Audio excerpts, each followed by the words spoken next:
Hey there, true crime enthusiasts. Welcome to the Real Crime Diary, Daily Dose of Crime. I'm your host, MHB, and today we're diving into a topic that's as gripping as it is disturbing. We're talking about Chapter 6 of the eye-opening book, Power, Pleasure, and Pain. Now, you've all heard of Harvey Weinstein and Bill Cosby, right? But have you ever wondered how the media played a role in their cases? How it shaped our understanding of their crimes? That's exactly what we're exploring today.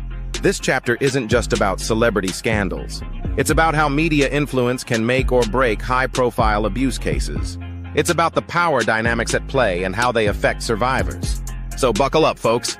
We're about to uncover some hard truths about media, power, and crime. In Chapter 6 of Power, Pleasure, and Pain, we delve into the complex relationship between media coverage and societal attitudes towards sexual violence. This chapter is an eye-opening exploration of how the press can both illuminate and obscure the realities of abuse. Let's take the Weinstein scandal as a prime example. When the story broke in 2017, it dominated headlines worldwide. The media frenzy was intense, with every outlet clamoring to report the latest developments. But in this whirlwind of coverage, something crucial was often lost: the voices of the survivors themselves.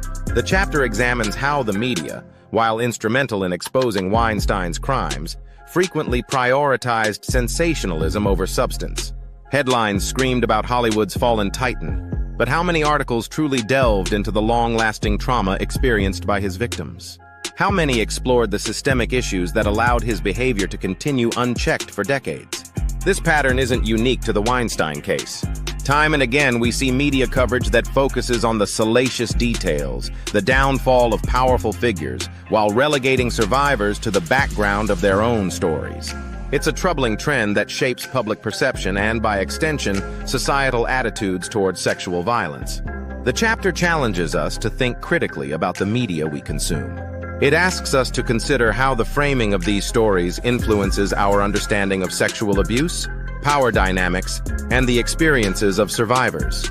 Are we getting the full picture, or are we being served a narrative that prioritizes clicks and views over truth and justice? Moreover, the book explores how this media landscape can discourage other survivors from coming forward. When they see their peers' stories twisted or minimized in the press, it creates a chilling effect. It's a sobering reminder of the real-world consequences of irresponsible journalism. Let's dive into some recent cases that highlight the ongoing impact of media on high-profile abuse scandals. Harvey Weinstein, once a Hollywood mogul, faced his first conviction in 2020, but his legal battles are far from over. Just this year, another trial began, keeping his name in the headlines and reminding us how power can shield abusers for decades. But it's not just Weinstein. Remember Bill Cosby?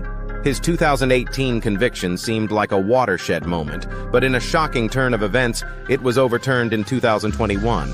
The media frenzy surrounding this decision reignited debates about legal technicalities versus justice for survivors. And let's not forget R. Kelly. His recent sentencing in 2022 came after years of allegations and investigations. The docuseries Surviving R. Kelly played a crucial role in bringing his crimes to light, showcasing the power of media in shaping public opinion and spurring legal action. These cases underscore a critical point made in Chapter 6. The media doesn't just report on these scandals, it actively shapes how we perceive them. Headlines can make or break a case in the court of public opinion long before it reaches a courtroom. This influence can be a double-edged sword, sometimes aiding justice, other times perpetuating harmful stereotypes or overshadowing survivors' voices. As we watch these stories unfold, it's crucial to question not just what we're being told, but how it's being presented. The media's lens can distort reality, often favoring sensationalism over substance. Chapter 6 delves deep into these dynamics, offering insights that are more relevant now than ever. Now, let's dive into some key insights from Chapter 6. One of the most striking revelations is how media sensationalism often overshadows the real stories of survivors. We've all seen it. Headlines screaming about celebrity scandals, but where are the voices of those who've been affected? This chapter forces us to confront an uncomfortable truth. Our culture seems to prioritize salacious details over the trauma of survivors. Think about it. How many times have you seen a headline that focuses on the accused's fame or wealth, rather than the impact on the victims? The book raises critical questions about the ethics of modern media. Why do we allow survivors to become mere footnotes in their own narratives? Is it because scandal sells? Or is there a deeper, more systemic issue at play? Chapter 6 doesn't just point out the problem, it challenges us to think about the consequences. When media prioritizes sensationalism, it can lead to a distorted public understanding of sexual violence. It can make survivors feel silenced or unimportant. And in some cases, it can even contribute to a culture that allows abuse to continue. But it's not all doom and gloom. The chapter also highlights the potential for positive change. It shows how responsible journalism can make a difference, amplifying survivors' voices and fostering a more nuanced public discourse. This section of the book is a wake-up call. It's asking us to be more critical consumers of media, to look beyond the headlines, and to consider the real human impact of these stories. It's a powerful reminder that behind every sensational story, there are real people whose lives have been forever changed. If these issues resonate with you, now's the time to take action. Power, Pleasure, and Pain isn't just another book about celebrity scandals. It's a deep dive into the systems that allow abuse to persist in our society. By understanding these systems, we can work together to dismantle them. This book goes beyond the headlines you've seen about Weinstein, Cosby, and others. It explores the intricate web of power dynamics, media influence, and societal attitudes that have allowed abuse to continue unchecked for far too long. Each chapter will open your eyes to how pervasive these issues really are. But knowledge is just the first step. By reading Power, Pleasure, and Pain, you're equipping yourself with the insights needed to recognize these patterns in your own life and community. You'll be better prepared to support survivors and challenge the status quo. Don't wait to be part of this crucial conversation. The link to purchase your copy is right below this video. Click it now, and in just a few days, you'll have this eye-opening book in your hands. Remember, every reader of this book becomes part of a growing movement for change.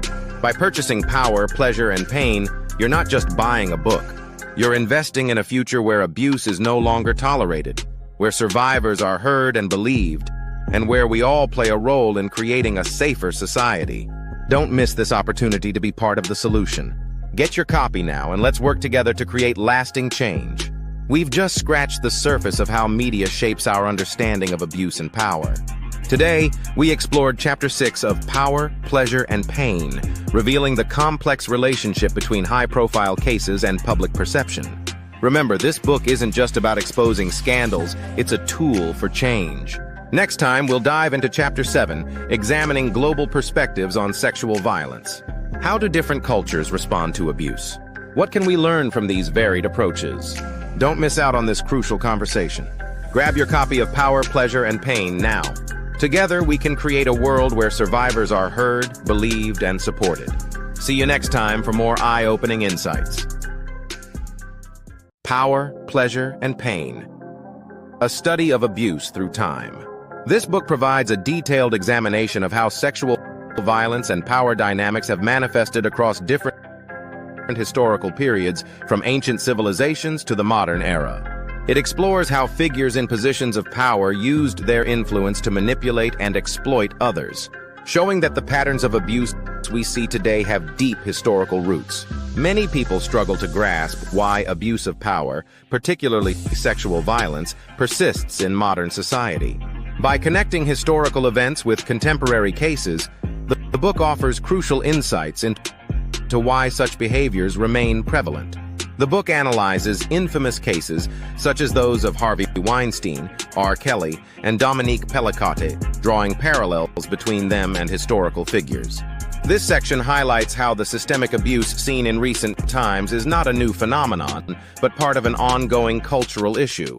Through the lens of these modern examples, readers will gain a better understanding of how institutions, wealth, and power have historically shielded perpetrators from justice, contributing to their ability to continue harming others.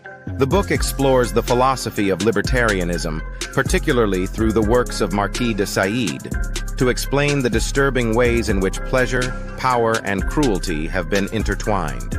This provides readers with a deeper philosophical context to interpret modern-day scandals. Unlike other studies that focus solely on historical or contemporary cases, this book uniquely blends both, offering a full spectrum of how abuse is tied to power dynamics.